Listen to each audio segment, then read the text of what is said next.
Welcome to Welch's Fruit SMR. Enjoy the big, bold, vibrant sounds of real fruit.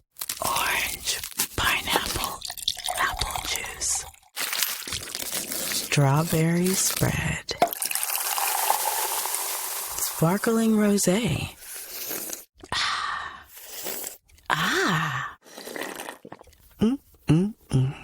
Made with real fruit for a taste as bold as you. Welch's, let's fruit stuff up. I'm Elliot Noose, and this is Beat Check with the Oregonian. A proposed $24.6 billion merger could bring together Kroger, the parent company of Fred Meyer and QFC, and Albertsons, which has also owned Safeway since 2015. The Pacific Northwest is one of the regions where the two companies compete directly, so the combination could leave Oregonians with fewer choices for grocery shopping. Christine De Leon, who covers retail news for the Oregonian and Oregon Live, has been tracking the merger proposal. Christine, welcome to Beat Check. Hi. So, Christine, Kroger and Albertsons announced their merger plans last October. It's August now, and the companies don't expect the merger to be complete until next year. But what is standing in their way?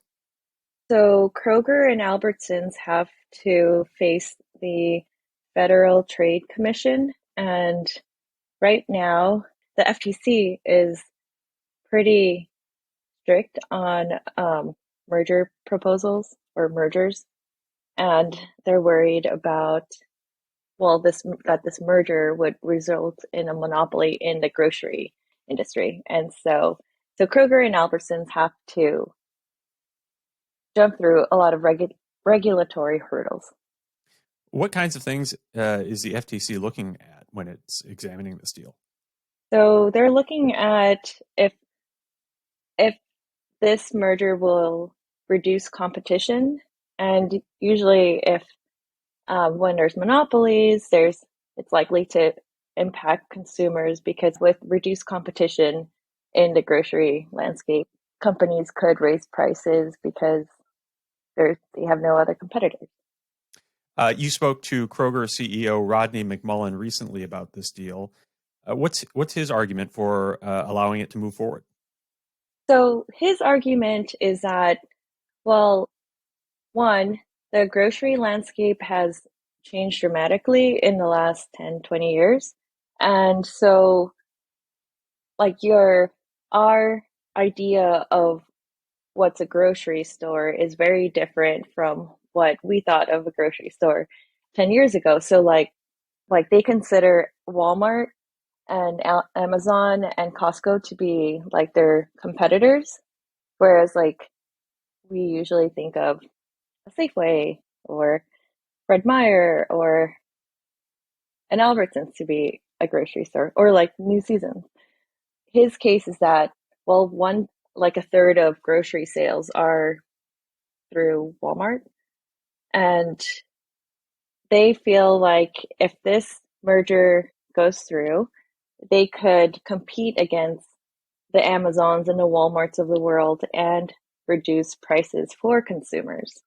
Right now, so Walmart has leverage as well as Amazon, because they have the scale to squeeze suppliers and producers with preferential terms, and those savings can be passed on to consumers, and that's why Walmart is usually cheaper. And in fact, Walmart is an even bigger grocery chain in terms of sales, I think, than both Kroger and Albertsons Safeway, right? Yeah, it's Kroger, Albertsons combined, and also Costco would make it equivalent to the amount of sales that Walmart has. And meanwhile, Amazon is not up there with the biggest players, but is making a lot of moves in this space and clearly has been a disruptor of retail in general. Oh, yes, with the rise of online grocery shopping. And that is one of the things that Rodney McMullen is hoping to compete against. Is they're hoping that this merger would also give them the scale to grow their online grocery business. Usually with online grocery sales, you have to pay for deliveries, and deliveries usually cut the profits.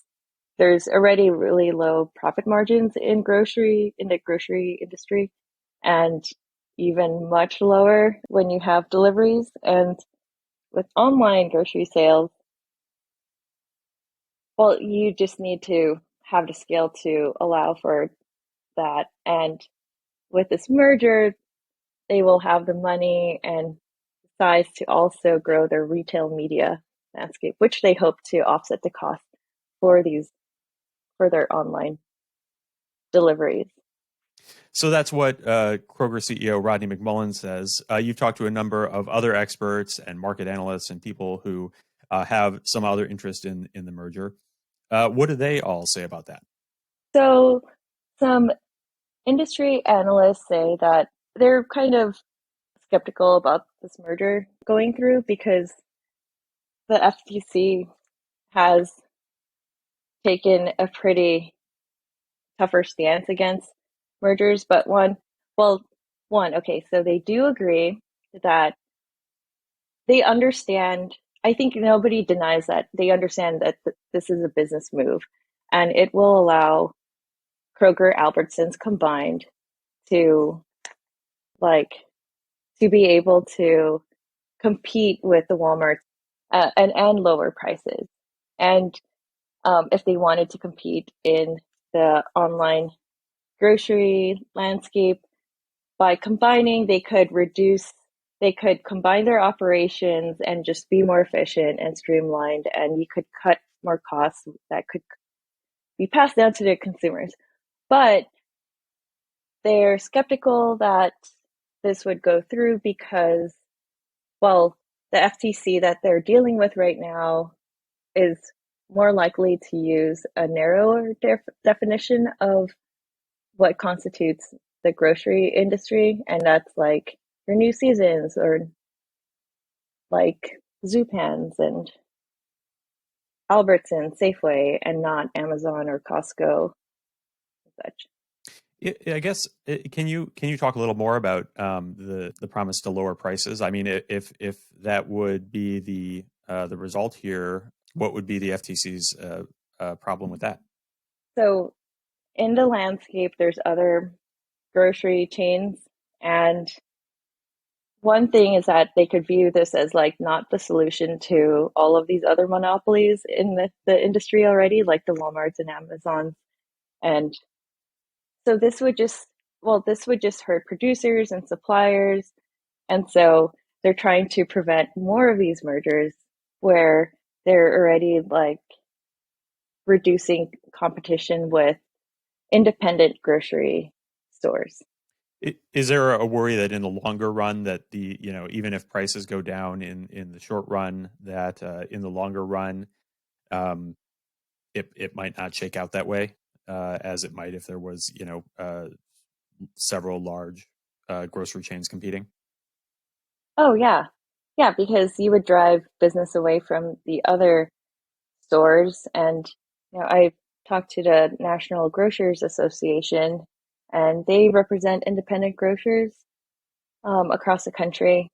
And their biggest concern is that they already get charged a lot from their suppliers and producers because their argument is that these suppliers and producers, they have to bargain with Walmart and Amazon and like these mega companies, and they're passing down their losses and profits from those deals to smaller companies, or medium or smaller companies, and they have to pass it down to consumers. But the biggest problem is that a lot of consumers, and I think industry analysts and other independent grocers can agree that right now consumers are really price aware, or they're very sensitive about prices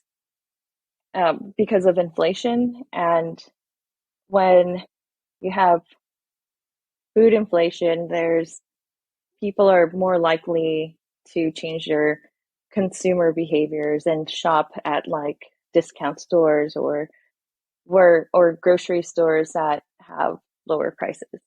So they're more likely to not go to like your local co-ops or your mom and pop grocery store. So let's take a look at Oregon. Shortly after the Kroger-Albertsons merger, or the proposal for a merger, was announced, you analyzed Fred Meyer, QFC, Albertsons, and Safeway locations to figure out where the stores compete directly. Tell us about what you found. So I found that over 30 locations across the state have a Kroger or Albertsons store within a mile of each other. And 20 of those are within the Portland area. And that's significant because that's a lot of grocery stores. And if there's overlap, they're going to have to divest the stores. Then the issue becomes, who are they going to sell it to? Yeah, can you talk a little bit more about the divestment process? What exactly does that mean? So because there's significant overlap, they need to maintain competition because there's basically no competition if they combine. But right now they're competing with each other. And so the divestment means like they just need to get rid of some stores so that the landscape is not all Kroger-Albertson. And what does getting rid of them mean? It just means that they need to sell it off to another company that will be able to have a place in the marketplace. And the other option is that they could take those stores and spin them off into their own a brand new grocery chain. Right. So when they announced their merger proposal, one idea that they had was that if they cannot find a buyer for these stores that need to be divested, they could come up with a public company that would stand on its own, and they dubbed it SpinCo. And that is one option. And what did Kroger CEO Rodney McMullen tell you about the search for a potential buyer for these redundant stores? Rodney mentioned that they're pleased with a lot of interest. They said it's too early to say. So of course they didn't mention how many buyers or what potential buyers are looking into it. And it would be interesting to see who is the buyer, because I can't think of a company right now that has a scale they would have to pick up like at least 650 stores. Industry experts say that it's probably way more than that. And I mean, at the national level, when you look at companies that aren't under Kroger or Albertsons, there aren't many companies that are at that scale. And so McMullen says that if the merger proceeds, Kroger and Albertsons will respect their union contracts.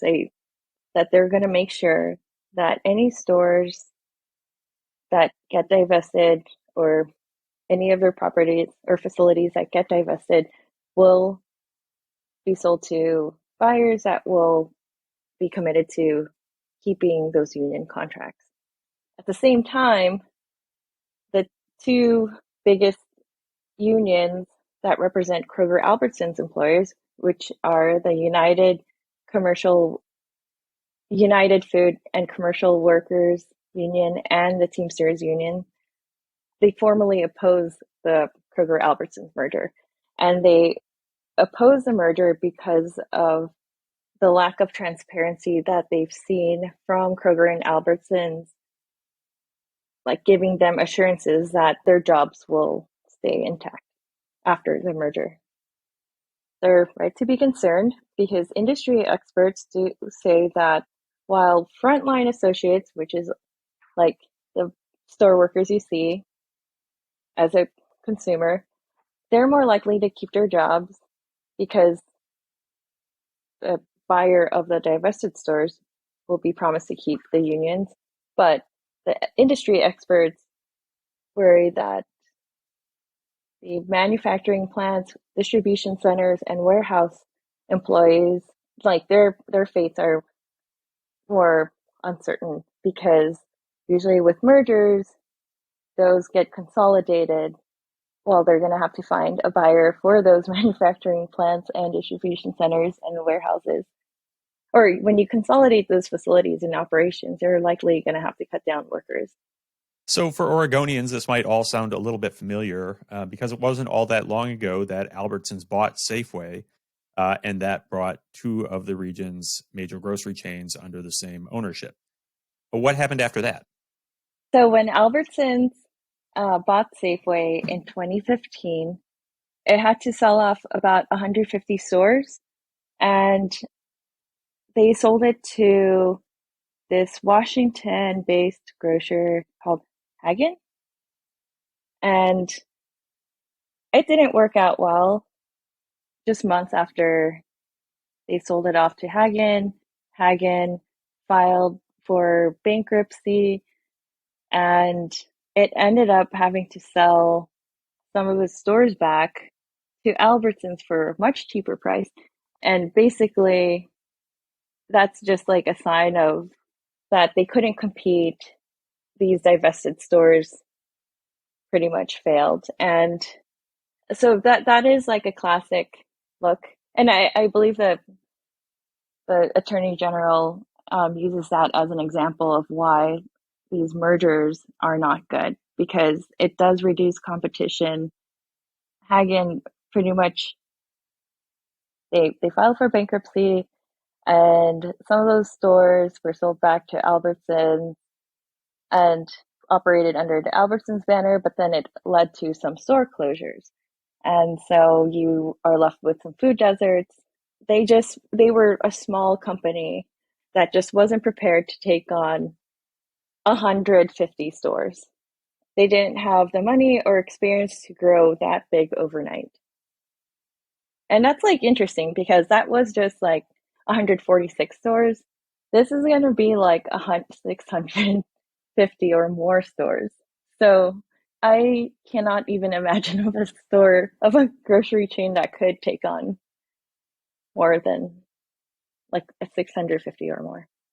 And it's also possible that it would be several buyers, right? What did Rodney McMullen, Kroger's CEO, say about what they were looking for in a buyer, and why they believe that the situation with Hagen, where the stores essentially either ended up back in the Albertsons portfolio or closed, kind of undermining the whole idea of divestment to maintain competition. So what does McMullen have to say about what would prevent that situation from unfolding here in the Portland market and the Oregon market again? So that could be prevented by looking at buyers that know how to run a grocery chain. So they have experience and they have the money, like they're a viable company, like that have the funds to run a business at that scale. What are you watching for to see what happens next? Well, so I'm paying attention to how, well, one, will the FTC try to block the merger? And if the FTC tries to block the merger, we know for sure that, well, Rodney McMullen has hinted before that they will challenge the FTC. They will appeal. And industry experts all say that the FTC is likely to go into litigation. And then that's when those two sides will hash out their arguments.